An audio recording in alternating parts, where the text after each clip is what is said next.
మంది ఆటో డ్రైవర్లు చనిపోతే ఏ ఒక్క ఎమ్మెల్యే గాని ఏ ఒక్క మంత్రి గాని అసెంబ్లీలో మరి వాళ్ళు చనిపోతా ఉన్నారు, వాళ్ళకి ప్రత్యామ్నాయం ఎందుకోసం వస్తున్నారు అని చెప్పేసి చనిపోయిన కుటుంబాలకు వచ్చి పరామర్శించి ఎవరైనా వాళ్ళ బాధలు తెలుసుకున్నారా ఇంతవరకు?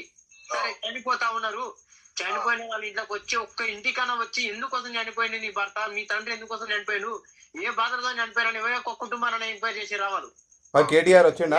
కుటుంబాన్ని పరామర్శించారా? సరే కేటీఆర్ వచ్చిండా? ఈ బాధ్యత మేము ఉన్నాము, మీ పిల్లల చదువులకు మేము భరోసా ఇస్తాము, మీ కుటుంబాన్ని ఈ రోజు కాకుండా రేపని ఆదుకుంటామని కేటీఆర్ వచ్చిర్రా అని అడుగుతున్నాను. రాలేడు.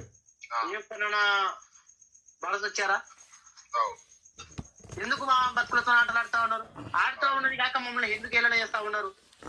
ఈ తాక మాట్లాడుతుంది టీఆర్ఎస్ కేటీఆర్, నువ్వు రెచ్చగొట్టి మా వీడికి కుసగొట్టి ఆటో డ్రైవర్లను మాట్లాడుతుంది సీతాక. ఇప్పుడు ఆమె ఉడికి ఒక ఆడ మనిషి ఇతర బట్ట చనిపోతే బాధలు ఎత్త ఉండే ఉడకంగా ఆడో ఇంటి